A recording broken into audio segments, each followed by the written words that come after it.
So I had put out a email asking for any topics, and I guess we're going to have an open discussion because we didn't receive any, but I am certain you all came here to ask a question or get input. So I'm going to just throw it out to you all and let me know if there's something on your mind you want to chat about. This is Nathan in San Diego. I was curious about how everybody's marketing plans are coming along for 2022, and if anybody's released theirs yet, what kind of response they're getting. For anybody not on the West Coast, the marketing plan is your sponsorship program. Nathan, California is a little unique. I feel like California and Washington call it marketing plan. Everybody else calls it sponsorship packages. So just translating there. But yes, great question. How is everybody doing looking towards 2022 with those sponsors and advertisers? Can you hear me? I can, except your phone says Joe. Are you Joe? You're not Joe. I'm not Joe. No, I don't know why my phone popped up as Joe. It's my husband, but I have no idea why. Okay. We actually, in the Georgia chapter, are really doing well. In fact, we've had a lot of the sponsors that did not come back last year. They did come back this year. So I think they really saw the value in it. And that's a lot of what we're pushing right now is, you know, the different value. We've tried to come up with a lot of creative ways to advertise what we call our precious metal sponsors. So yeah, it's, you know, we're just, that's probably been the biggest thing is it's amazing. We, with name tags at events, if you're one of the sponsors, you get your logo on your name tag. You would not believe what that did. Oh my goodness, amazing. That's so simple. So simple. It's so simple. And the ones that did not have their logo on their name tag, they questioned why, and we told them it was part of the sponsorship package. And we had several people come back over name tags. That is awesome. I love that, Kelly. Great. Okay. So, Kelly, were there any other different things you put in? I'm assuming some kind of digital type stuff. We did, you know, everything from Facebook, the Facebook marketing for them to simple print to webinars. It's just a really having, you know, a lot of the education that's really, really big here and being able to participate in the education events. So it was a little bit of everything, a mix of everything that really brought people back in. Our executive director and really our entire board we put a lot of thought into what we were doing this year to bring sponsors back in. That's great. Thank you for sharing. Yeah. I think we did something similar along that line because of all the educational programs that we now do that involve sponsors in each of those. It's really been an amazing year considering. Great. And so, Tricia, is that going into 2022? You anticipate the same kind of response? Yes, we do. Yeah, good. Anybody on the opposite end, a little apprehensive about 2022? And can we offer some guidance, perhaps?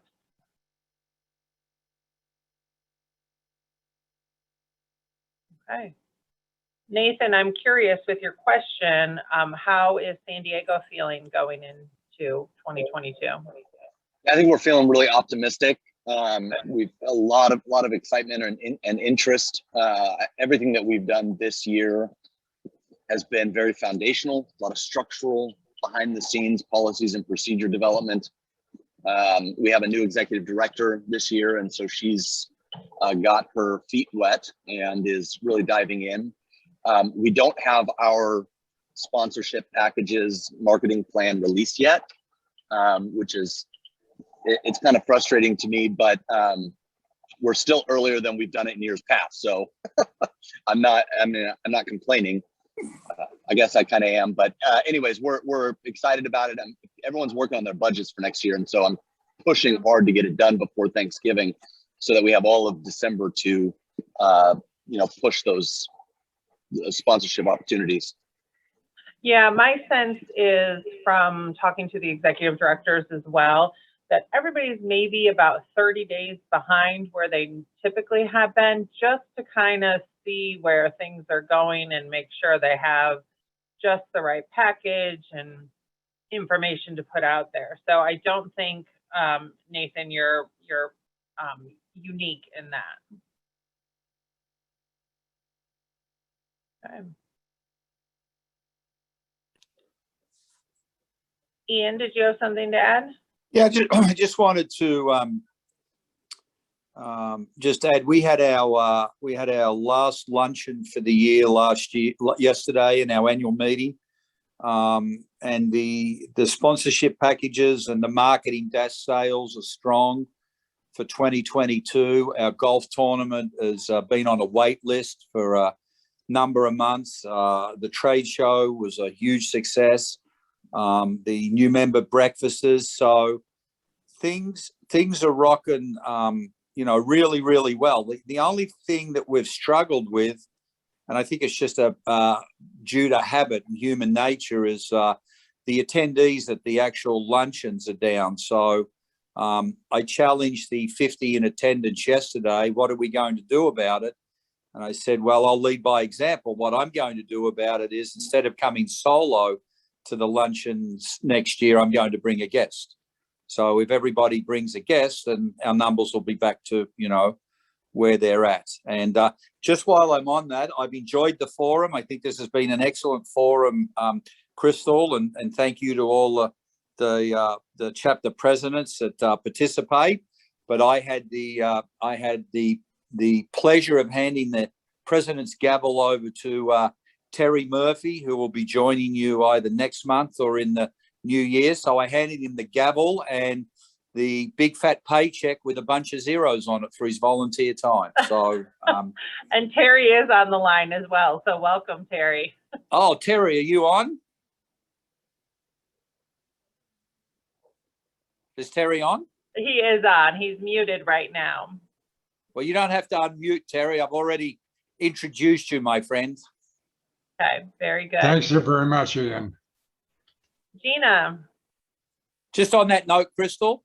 Yeah. The chapter will be in much safer hands with Terry as the president. I am, believe me, I know. Thank you, Ian. Gina from Greater Inland Empire. How are you, Gina? Good morning. I'm good. I'm sorry that I'm driving, so I don't have my camera on. No worries. So we launched our marketing plan on the 22nd, and there is a little bit of apprehension. What I feel like we're coming across is, because we were the first ones, people are waiting for everyone else to see where that they have enough money in their budgets and where it's going to go. But apart from that, I feel it's a challenge to get, the butts in the seat, and education really has to be there. And we struggle with getting our homeowner leaders at these educational events. Hey, Gina, did you previously struggle with getting homeowners at those events, or is this new post-pandemic or end of pandemic? I feel like it's end of pandemic, and I also feel like a lot of business partners are doing their own things on the side of CAI, and it's really hindering us getting, the people there. I don't know That if is anyone a else huge is problem. experiencing that. Huge problem. Who said that For was us a as huge well. problem? I couldn't tell who was talking. It's Kelly/Joe. Kelly Joe. Okay. So yeah, that's been a big problem. There's vendors and I'm a vendor myself. But vendors have formed groups, and they have like alliances together, and some even name themselves and have big events for the managers and also offer a lot of education. So it is a little bit, they're trying to get managers to events and homeowner leaders to events. Sometimes can be a challenge due to that. Yeah. Is that what you're seeing as well, Gina? Absolutely, yes.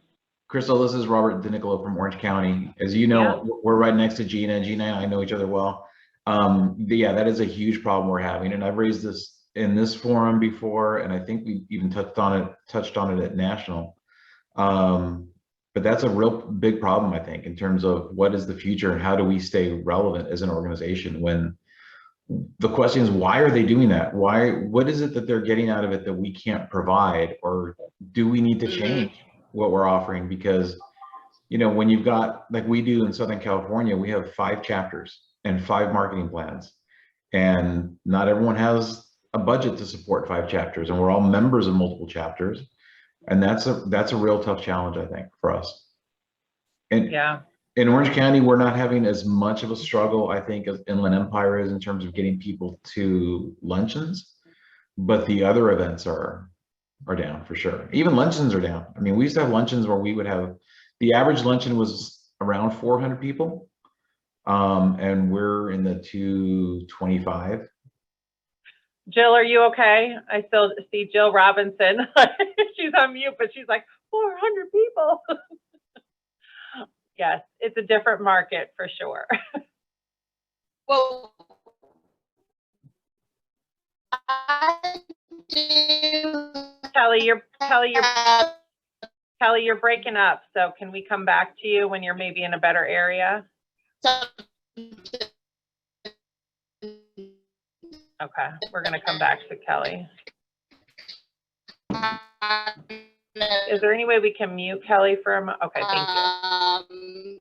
Ties in with everything I we've think been there's a discussing lag so far. from, And Got it. I'm sorry. Okay. That's great. sorry about that. No I got so problem. excited to try to talk. I hit my mute button and I hung up the call. 400 people. Oh, I would take the 200. I would take 50 people that came to our luncheons. Oh my gosh. Jill, you Great want to job, share whatever where you're doing. Jill, you want to share where you are? Yes, I'm so sorry. We're in Greater Louisville, Kentucky, and yeah, we always struggle with getting people. I mean, we are a smaller chapter, but if we get 35 people to a meeting, we feel like we've done really well. We just tried to have a social event, and all we needed was 10 people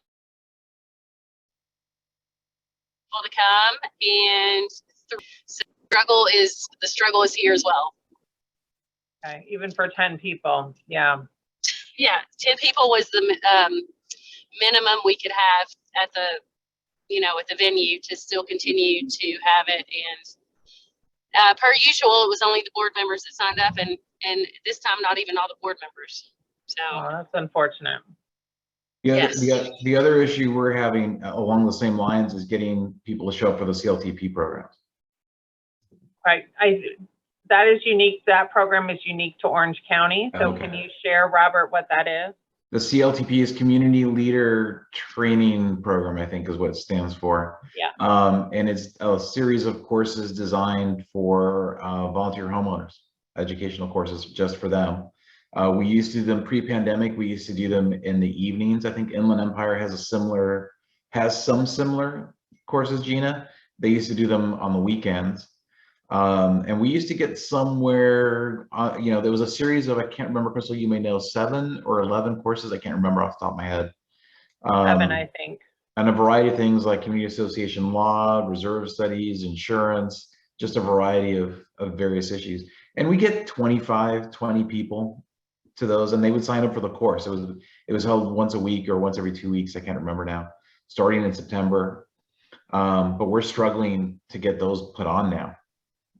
Because we can't get enough people to show up. Let's talk. I want to address that, Robert, and it goes a little bit, I think, hand in hand with the business partners having events. But let's kind of go back to that for a second. I want to comment and get some additional feedback. So I think and those of you who are business partners on the call will likely agree, the reason business partners hold those programs is because it's something nice to offer their clients, and it's a way to get potential new clients, and it's a good marketing strategy, right?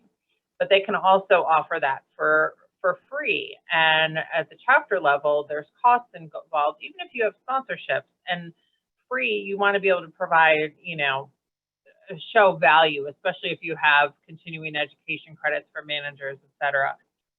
So I do think we need to figure out what sets us apart. What can we do differently than an attorney offering a law class or a management company offering, you know, some kind of seminar? I don't have the answers, but I think collectively we probably do have some really good ideas. So has anybody worked with some of those companies doing programs or found a way to kind of rise above it? Or what have you seen out there? Or what thoughts do you have? Well, I'm gonna share something that's probably gonna kick my firm. It's not gonna be good for our firm, but I just submitted something for CAI credit, right? And we're doing an educational luncheon for some managers. Well, if I'm giving credit in a luncheon that we're doing, that takes away the draw from a CAI luncheon. Absolutely. But for your company, it makes total sense. It's absolutely, I mean, yeah, that's one of the things that sets us apart, because we provide good educational sessions. Right. And so that's why we get brought in. Yeah. Now let me explain that for some people that may not have, may not understand that process, particularly president-elect. So CAI, which is Community Association Managers International Certification Board, they administer the CMCA exam, which is what a lot of people perceive as the entry-level designation for community association managers. It is a very intense credentialing process and a separate program that is run by a separate organization. Now, CAI, yes, was born from CAI, and our offices are in the same building, and we have a close relationship, but they are a separate entity. Part of CAI's credentialing process to be a certified credentialing agency is to not be too closely tied to any one organization. So as they have kind of climbed the ladder in the credentialing world to make that credential more valuable, have opened up educational opportunities. So it's good for CAI, and it hasn't proven as well for our chapters in a lot of places. But we have to figure out the problem, because it's not going to go away. So I'm wondering, Robert, since you put yourself out there, and I'll reprimand you all later. I'm just kidding, totally kidding. Because it's the right thing to do for your business. I totally get that. But do you ever, when you do those kinds of programs that are credentialed, do you ever work with the chapter or allow the chapter to participate in those programs? It's a very interesting comment, because I was just having a conversation yesterday with another one of our chapter board members about, you know, like we go into management companies and we get asked, right, can you come in and do a training session for us? But our chapter hasn't been doing that. And why isn't the chapter? I would absolutely have no issues. And in fact, years ago, I did have that happen, where our former executive director would meet me at the management company and do a little spiel for CAI and maybe our LAC. And then she could either stick around or she would leave through the program. But yeah, that would be an interesting, I would have no problem with that whatsoever. I oftentimes, when I go in those sessions, we'll talk about supporting our LAC.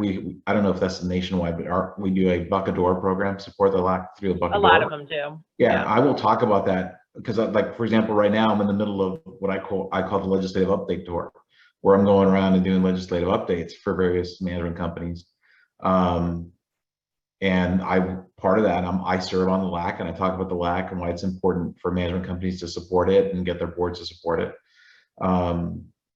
but yeah, I wouldn't have any issue at all having the chapter come to us, but come with us. But those are different events than what we're talking about. We're talking about the vendors who are putting together their own trade shows in a parking lot, essentially. Got it. Okay, so it's not just necessarily education, it's a little beyond that. And I think that's what's happening in Georgia as well, is even more networking. Is that right? Is Kelly still on? I am. Yes, that's right. It's more of the networking events that they're doing. I mean, it's huge events that some are putting on, whether it's, you know, concerts and, you know, family days. It's a little bit of everything. Cookouts, Falcons games, you name it. We just had a big luau. A certain group of vendors put together some big luau. Okay. And at the same time, we can't get managers to come to our social events for the chapter. Right, which are fundraisers in a lot of ways as well. So, well, with the education real quick, I do think that all chapters have an opportunity to partner with their members that are doing educational programs. And maybe this works with networking as well. But even if it's just to say, hey, can you put out these membership brochures? Can I come and say for 5 minutes, or can I put a slide in your presentation that talks about CAI? Yeah, and some chapters, is there anybody from Minnesota on the line? I don't think so. I think it was Minnesota. We just had our executive director retreat that they've gone so far as to help promote those events as CAI events and help them bring in people as well. So kind of really truly partnering on that as well. So switching a little bit to the networking, that's been happening in a couple markets for quite some time. What do you think the draw is, and why is it different than the chapter?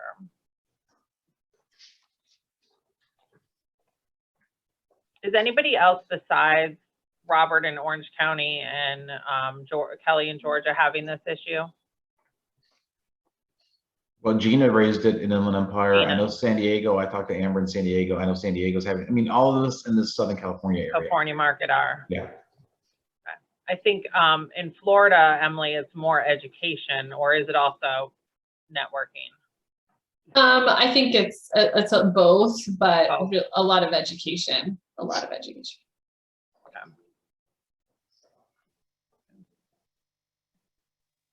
Anybody have?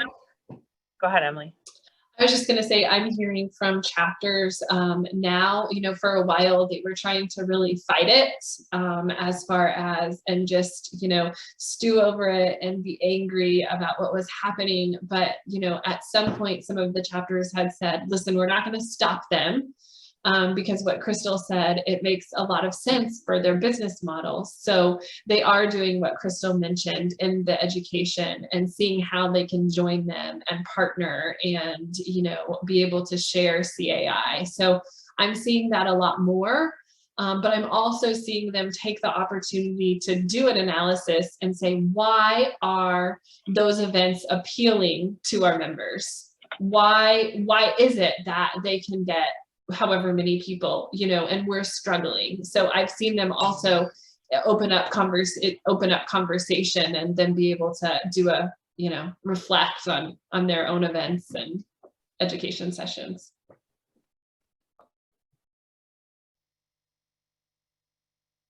One other exercise that may be interesting to do at the chapter level is kind of adding on to what Emily was saying, is kind of you know, evaluating what you're doing. But on top of that, I hear often from executive directors and chapter leaders that sometimes there's an overabundance of activity. So we really need to look at what is meaningful to our members and where we're getting the highest return on our investment. Sometimes we do things because we've always done them. And especially now, I mean, the whole world has gotten a big wake up to maybe we don't have to do things always this way.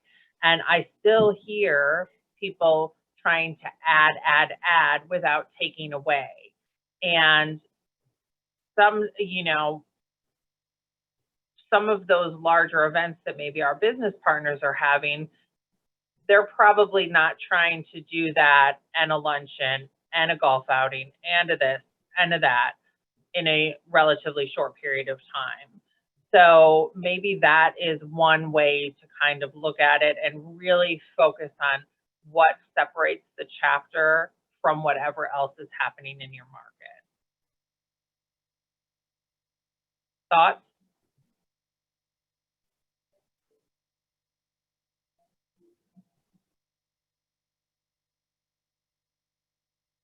I think you're right in that there are a lot of events. Yeah.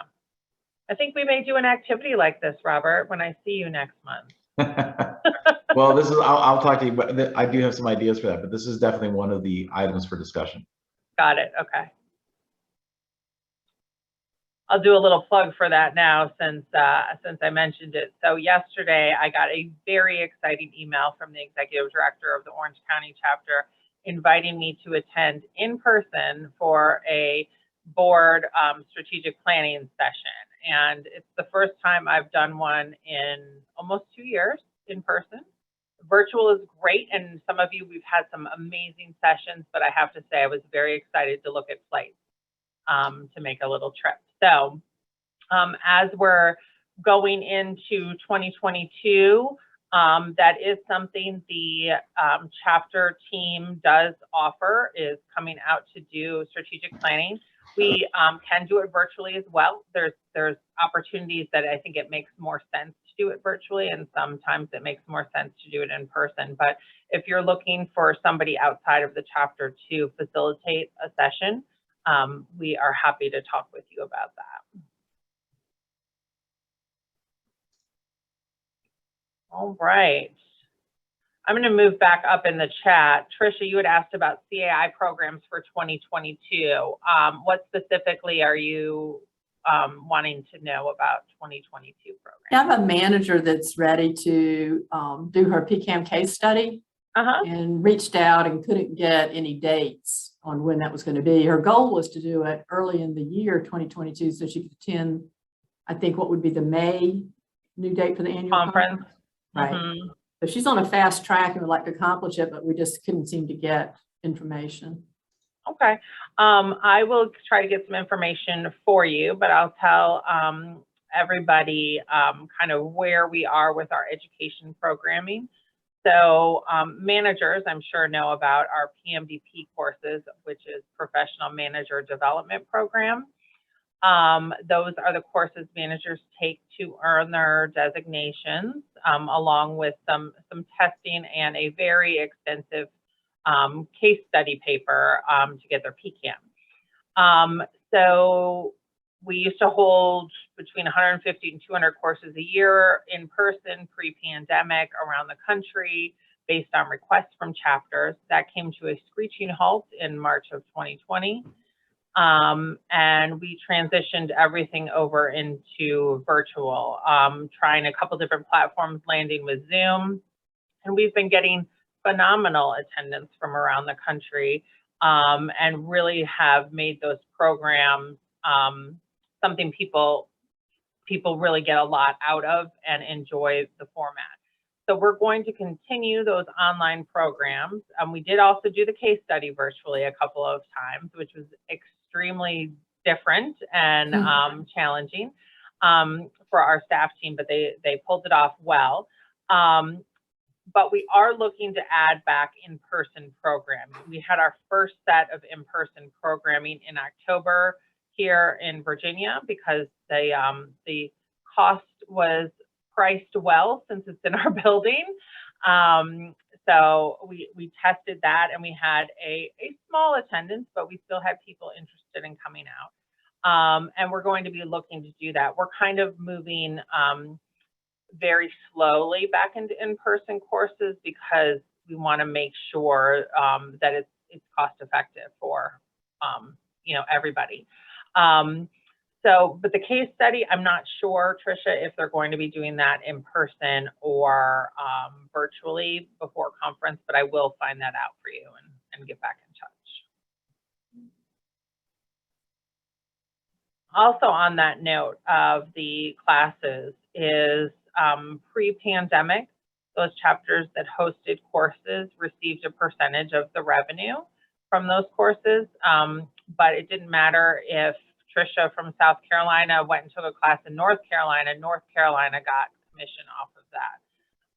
We changed that model with the pandemic and gave a small percentage to the home chapter, if you will, the primary chapter of the member, when they participated in a class virtually. This, starting in July, I think it was, we increased that percentage slightly and made that a permanent change, not just a temporary pandemic revenue sharing change. So that will continue on even with in-person classes. The revenue share will go to your primary chapter. So that has spread the revenue sharing from about 15 to 20% of our chapters from the former program to what, Kelly, like 95% of our chapters are now getting something every year. So, which is fantastic. We like to spread the wealth.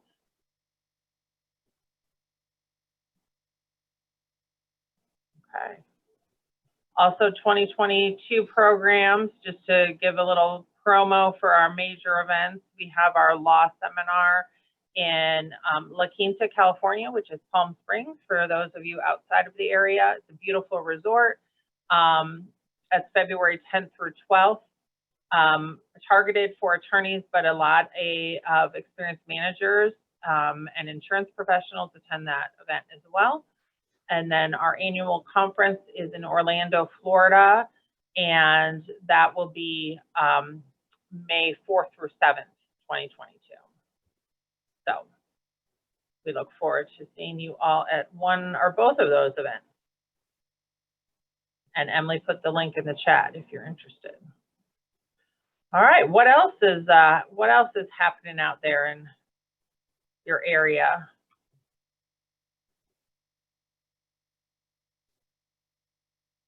Okay. We are planning to continue these calls into 2022. The December call will be the last time we'll include the current chapter presidents, as you are likely moving on to other things. And we'll just have the current chapter presidents, the 2022 chapter presidents, for probably about the first 6 months of the year, and then we'll bring in the president-elects after they've gone to conference and done that training at that point. So as long as people show up and want to participate, we'll keep holding these. I think they've been helpful for everybody. And it sounds like some of you are starting to have your organizational meetings for next year. So as you guys are nominating your president-elects for the next year, if you guys will please let me know. I'll drop my email address in the chat and you can send that over to me so that we can start getting them on the communications and everything for next year. We'll send something out to your executive directors as well, but it helps to have more people hear that than less. Hey, Emily, since we have a few minutes, do you want to talk a little bit about recertification and chapter awards, since both of those are coming up, just so that the leadership is also hearing that verbally? Sure. So recertification is open now on the platform that we use, where the chapter executive director and staff can submit that. That's through Open Water. So you may want to start putting the bug in their ear if they haven't started talking with you about that yet.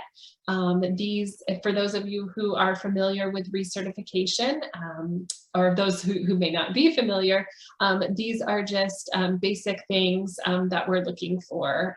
So making sure, that your insurance is up to date, that we have your board roster for next year, that you're having a certain number of events and newsletters go out, among other things. But one of the things I do want to mention that was a recent change, and we've been trying to let you guys know this as much as we can, but there has been an audit requirement added to the recertification. This will either be an audit or a financial review, depending on what your revenue is, but this will be for the 2022 fiscal year. So this will need to be an audit that is performed in 2023 for the 2022 fiscal year. So we've been letting you guys know that for a while now, because we do realize that it will be a new budgeted expense. So hopefully you can spread that, that amount out. So are there any questions for me for recertification?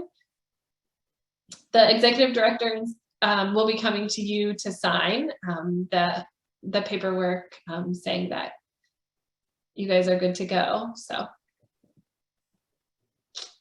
all right, well, let me talk about chapter awards now. This is something that I'm really excited about. I've been working with a task force among the CEDs to kind of look at our chapter awards. They haven't been revamped or updated in several years. And so we've updated those, and those will be coming out in the next month to you and the chapter staff.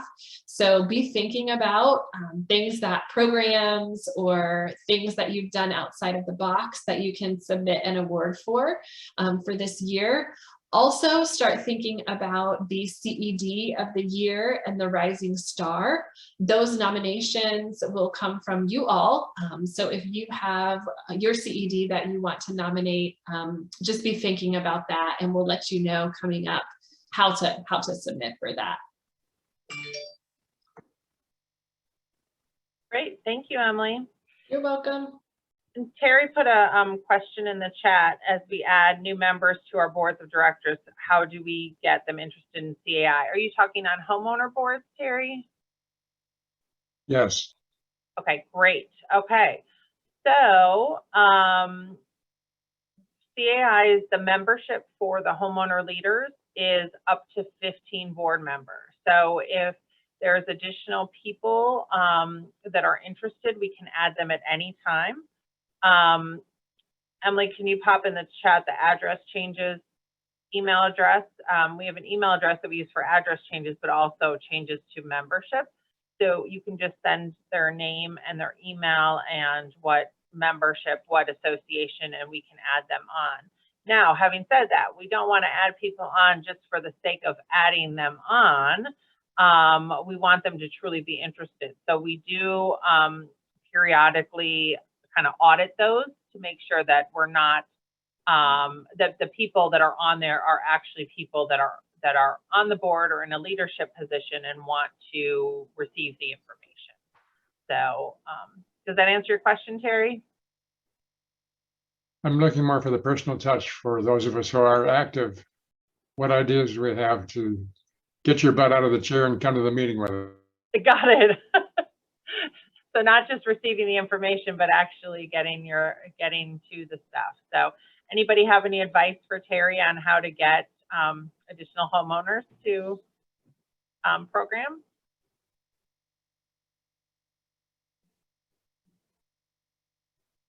A lot of times, Crystal, I'll just sign them up and say, hey, I think this will be a good program for you, and I'll take 2 at a time. I can never get the whole board, but just take 1 or 2. I've signed you up for this thing, keep this date open, and then I just take them. So don't really give them much of an option. Nice, I like it. And then once they do one, typically they like it, or they'll go back. So. But that's true. You get people there the first time and show them the value of the education and the networking, and I'm certain they'll come back.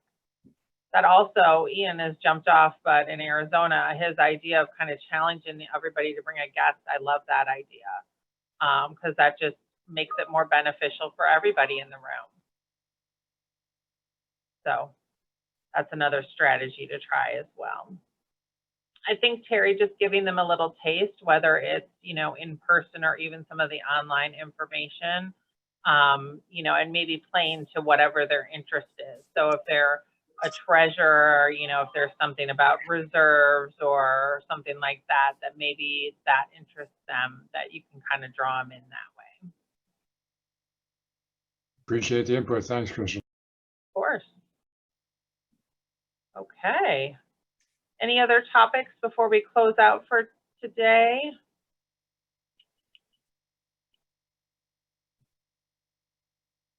We've got a few people on here that are being shy and not on camera. I'm sure you came for something, so if you have any questions, here's your time. All right. Well, then with that, if there's no other comments or questions, then we'll sign off for today. I hope everybody has a wonderful Thanksgiving. Enjoy those extra couple of days off with family or friends or however you celebrate. And we'll see you in December. Feel free to reach out to us individually at any time. All right? All right. Thank you. Very Thank helpful. you. Take Thank you. care. Guys. Thanks, Bye. everybody.